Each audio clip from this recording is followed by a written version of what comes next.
Hello दोस्तों, नमस्कार। आज हम जानने वाले हैं राष्ट्रीयता और निवास में क्या अंतर है। नेशनलिटी एंड रेसिडेंट क्या होते हैं। तो चलिए हम चालू करते हैं। नेशनलिटी पहले देखते हैं। नेशनलिटी किसी व्यक्ति और किसी संप्रभु राज्य के बीच के कानूनी संबंध को बोलते हैं। राष्ट्रीयता उस राज्य को उस व्यक्ति के ऊपर कुछ अधिकार देती है और बदले में उस व्यक्ति के ऊपर कुछ अधिकार देती है और बदले में उस व्यक्ति को राज्य सुरक्षा व अन्य सुविधाएं लेने का अधिकार होता है। अर्थात किसी हम राज्य में या देश में रहते हैं तो हम अपना कुछ अधिकार राज्य को देते हैं और राज्य हमारे उन अधिकारों को रक्षा करती है, हमारे प्राण एवं दैहिक स्वतंत्रता का रक्षा करती है। जैसे article 15 Indian constitution article 15 of the UDHR state that everyone has the right to a nationality. Double nationality is when a single person has a formal relationship with two separate sovereign state. दोहरी नागरिकता तभी मिल सकती है और दोहरी राष्ट्रीयता तब होती है जब एक व्यक्ति का दो अलग संप्रभु राज्य के साथ औपचारिक संबंध होते हैं। अगर हमें दोहरी राष्ट्रीयता लेनी है तब भी जब हम एक दूसरे राज्य के औपचारिक संबंध में रहते हैं, जिसे अब इसी में एक है एग्जाम्पल हमने दिया है। यदि कोई व्यक्ति इफ अ पर्सन पेरेंट्स और national of separate countries and the mothers country claim all of suffering of the mothers as their born national but the father country claim all of suffering of the father। यदि कोई व्यक्ति माता पिता अलग अलग देशों में कोई भी व्यक्ति के माता पिता अलग अलग देश के राष्ट्रीयता मिली है उनको और मातृभूमि माता के सभी वसंत ऋतु को अपने राष्ट्रीय के रूप में दावा करती है, लेकिन पिता भी उस देश के वसंत ऋतु का दावा कर रहा है। जैसे कि हमारे मम्मी पापा किसी दो देश के नागरिक हैं। हमारी माता अमेरिका की राष्ट्रीयता ली है और हमारे पिता फादर जो हैं वो इंडिया के सिटीजन हैं।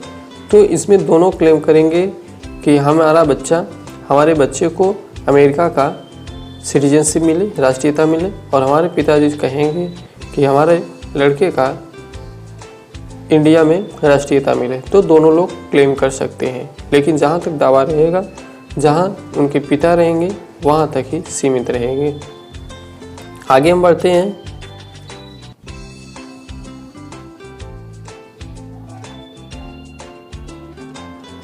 रेसिडेंस अर्थात निवास।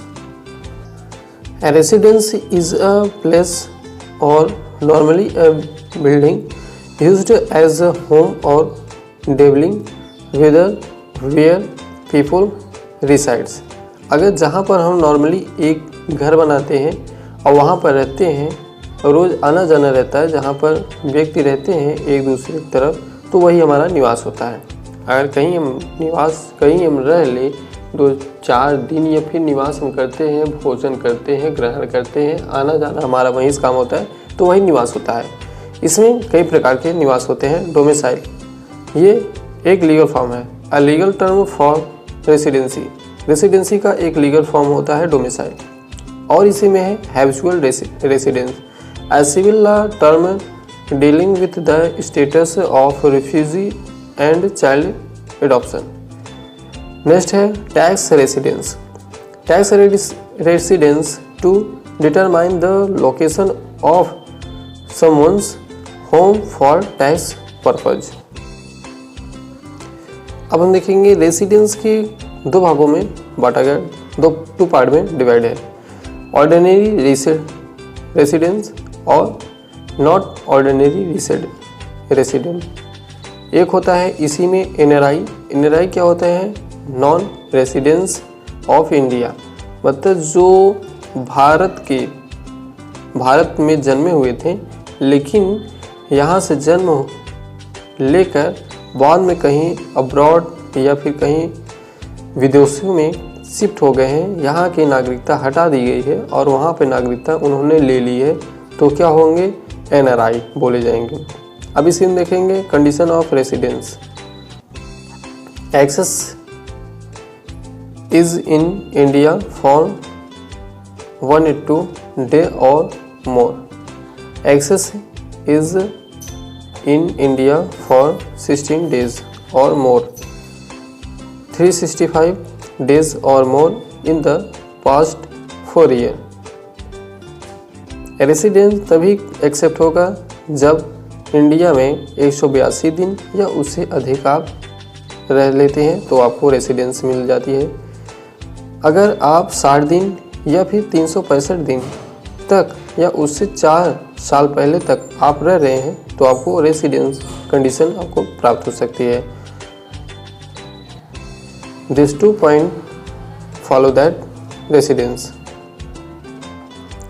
नेक्स्ट पॉइंट बात करेंगे कंडीशन ऑफ ऑर्डिनरी रेसिडेंस और residence and not ordinary resident. Access is in India for at least 2 years out of 3 years। Access is in India for 730 days or more out of 7 years। Thank you all of my friend. Thank you for watching this video. I hope this topic is understood